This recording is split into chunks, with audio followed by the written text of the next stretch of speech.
ಆತ್ಮೀಯ H16 news ಅರ್ಥಾತ್ ಹೇ ಸೀತಾರಾಮಗೆ ಸ್ವಾಗತ. ನಾನು ನಿಮ್ಮವ MI ಅಥವಾ ಮಲ್ಲಪ್ಪ ಜೋತಾವಾರ್. ಆದ್ಮೇಲೆ ಈಗ ತಾವು ದಿನ ಸುದ್ದಿಗಳನ್ನ ಅದರ ಜೊತೆಗೆ ವಿಶೇಷತೆಗಳನ್ನ ನೋಡ್ತಾ ಹೋಗಿ ವಿಶೇಷ ಈ ಮೊದಲನೇ ಸುದ್ದಿಯನ್ನು ನೋಡಿ.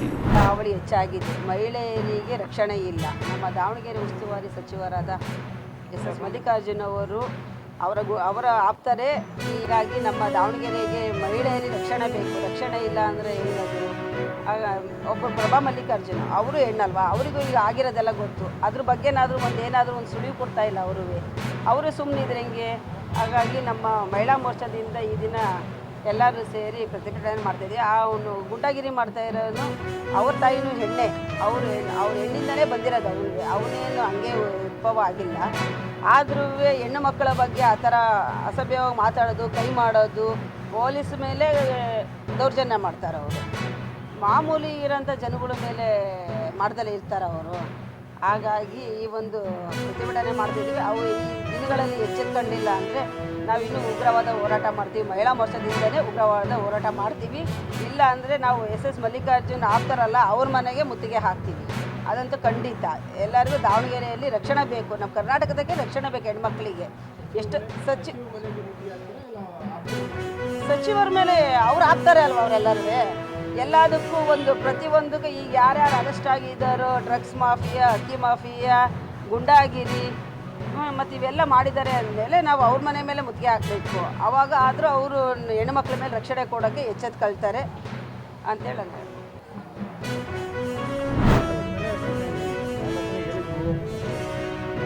ಏನು ಕಾನೂನು ಪ್ರಕಾರ ಏನು ಎನ್ಕ್ವೈರಿ ಮಾಡಿ ಅದ್ರ ಬಗ್ಗೆ ಅವ್ರು ಯಾರ ಇನ್ಫ್ಲೂಯೆನ್ಸ್ ಇಲ್ಲ, ಏನೇ ನನಗೆ ಫೋನ್ ಮಾಡಿಲ್ಲ ಏನಪ್ಪ ಯಾರಾಗಿರಲಿ.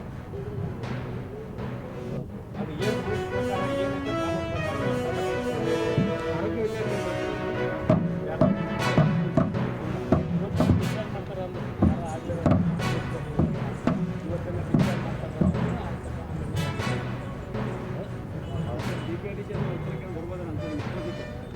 ಎಲ್ಲ ವೈಯಕ್ತಿಕ ವಿಚಾರಗಳೇ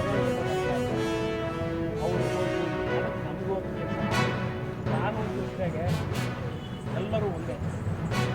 ಸಾಹುಕಾರರ ಮಗ, ಬಡವ್ರ ಮಗ, ಅವನು ಅಧ್ಯಕ್ಷರ ಮಗ, ಇವನು ಯಮನ ಮಗ ಅನ್ನೋದಿಲ್ಲ. ಯಾರು ತಪ್ಪು ಮಾಡ್ಯಾರೋ ಅವ್ರ ಮೇಲೆ ನಿರ್ದಾಕ್ಷಿಣ ಕ್ರಮ. ಅದೇ ರೀತಿ ಇವತ್ತು ಪೇಪರ್ನೇ ನೋಡಿದ್ವಿ, ಅದು ಕರ್ನಾಟಕಕ್ಕೆ 10,000 ಕೋಟಿಯಷ್ಟು ಇದು ಏನೋ ಡ್ರಗ್ಸ್ ಮಾಫಿ ಮೈಸೂರು, ಬೆಂಗಳೂರು, ದಾವಣಗೆರೆ ಯಾರಾಗಿರಲಿ ಬಂದು ಒಳಗಾಗ್ತದೆ ಅಂತ. ಆದರೆ ಅಧಿಕಾರಿಗಳಿಗೆ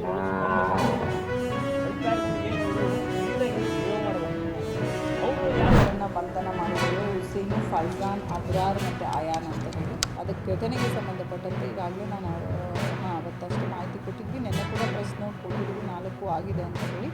ನಿನ್ನೆ ಒಂದು 5ನೇ ಪ್ರಕರಣವನ್ನು ದಾಖಲು ಮಾಡಿದ್ದೇವೆ. ಅದು ಇನ್ನೊಂದು ಗ್ರೂಪ್ ಅವರು ಕೊಟ್ಟಿದ್ದಾರೆ, ಸಾದತ್ ಅಹಮದ್ ಅಂತ ಹೇಳಿ. ಅದು 7 ಜನರ ವಿರುದ್ಧ ಕಂಪ್ಲೇಂಟನ್ನು ಮಾಡಿದ್ದಾರೆ. ಅದನ್ನು ಕೂಡ ನಾವು ಈಗಾಗಲೇ ದಾಖಲು ಮಾಡಿದ್ದೇವೆ. ಮಗ ಹಸೇನಿ ಬಂಧನ ಆಗಿದೆ, ಒಬ್ಬರೇ. ಹೌದು, ಅವ್ರಿಗೆ ಕೂಡ ಬಂಧನ ಮಾಡ್ತೇವೆ. ಅವ್ರಿಗೆ ನಮ್ಮ ಈಗಾಗಲೇ ತಂಡಗಳು ಕೂಡ ಅದರಲ್ಲಿ ಕಾರ್ಯಪ್ರವೃತ್ತರಾಗಿದ್ದಾರೆ. ಶೀಘ್ರದಲ್ಲೇ ಅವ್ರಿಗೆ ಕೂಡ ಬಂಧನ ವಿಚಾರಣೆಯ ಸಂಬಂಧ ಕರ್ಕೊಂಡು ಬಂದಿದ್ವಿ. ವಿಚಾರಣೆಗೆ ಬಂದು ಕಳಿಸಿದ್ದಾರೆ. ಹೌದು, ಯಾರ ಮೇಲೆ? ಹಾಂ, ಹೌದು, ಒಬ್ಬರ ಮೇಲೆ ಇದೆ.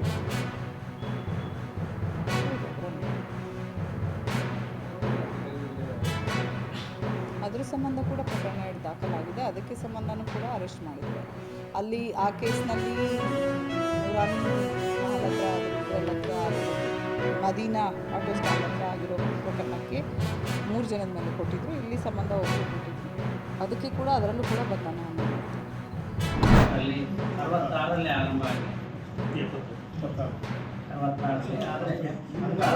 ಆರಂಭ ಆಯಿತು. ಆಮೇಲೆ ಒಂದು ಚಟುವಟಿಕೆಗಳನ್ನು ಬೆಳೆಸ್ಕೊಂತ ಬಂದಾಗ 76ರಲ್ಲಿ ನಾವು 16 ಒಂದು ಉತ್ಸಾಹಿ ತಂಡ ಹೋದು ನಿತ್ಯಾನಂದರು ಈ ದೀಕ್ಷಾಪ್ರತಿಯಲ್ಲಿ ರಾಯರ ಶ್ರೇಷ್ಠ ಅಭ್ಯಾಸವನ್ನು ಹೊಂದಿರತಕ್ಕಂಥ ಒಂದು ಮಠ ಇದೆ. ಹಾಗಾಗಿ ಇದನ್ನು ಸುವರ್ಣ ಮಹೋತ್ಸವವನ್ನು ವಿಶೇಷವಾಗಿ ಕಾರ್ಯಕ್ರಮವನ್ನು ಹಮ್ಮಿಕೊಳ್ಬೇಕು ಅಂದರೆ 9 ದಿನಗಳವರೆಗೆ 9 ವಿವಿಧ ಮಠಾಧೀಶರು ಕೂಡ ಬರ್ತಾ ಇದ್ದಾರೆ. ಹಾಗೆ ವಿವಿಧ ಪಂಡಿತರು ಕೂಡ ಒಂದು ಉಪನ್ಯಾಸವನ್ನು ಮಾಡಿದ್ದಾರೆ. ಅದರೊಟ್ಟಿಗೆ ಸಾಂಸ್ಕೃತಿಕ ಚಟುವಟಿಕೆಗಳು ಮತ್ತು ನೃತ್ಯ, ಯಕ್ಷಗಾನವನ್ನು ಕೂಡ ನಾವು ಈ ಹಂತದಲ್ಲಿ ಹಮ್ಮಿಕೊಂಡಿದ್ದೇವೆ. ಆ ಕ್ರಮದಲ್ಲಿ 1ನೇ ದಿನ 17ನೇ ತಾರೀಕು ಮಂಗಳವಾರ ಮತ್ತು 18ನೇ ತಾರೀಕು ಬುಧವಾರ ಸಂಜೆ 6ರಿಂದ 7:30ವರೆಗೆ ಬ್ರಹ್ಮಣ್ಯಾಚಾರ್ಯ ಇವರು ವಿಶೇಷವಾಗಿ ರಾಯರ ಬರೆದಿರ್ತಕ್ಕಂಥ ಪ್ರಾಸಂಕಲ್ಪ ಗದ್ಯದ ಬಗ್ಗೆ ಉಪನ್ಯಾಸವನ್ನು ಮಾಡಿದ್ದಾರೆ.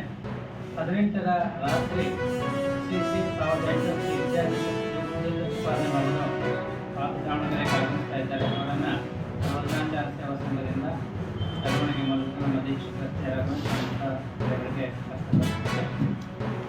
405ನೇ ದಿವಸ ಅದು 19ನೇ ತಾರೀಕು ಪಟ್ಟಾಭಿಷೇಕ ರಾಘವೇಂದ್ರ ಸ್ವಾಮಿಗಳು ಸನ್ಯಾಸವನ್ನು ಸ್ವೀಕಾರ ಮಾಡಿದ ಒಂದು ಅತ್ಯಂತ ತಾವೆಲ್ಲ ಇಲ್ಲಿವರೆಗೆ ಸುದ್ದಿಗಳನ್ನು ನೋಡಿದಿರಿ, ಜೊತೆಗೆ ವಿಶೇಷ ಘಟನೆಗಳನ್ನು ಸಹ ನೋಡಿದಿರಿ.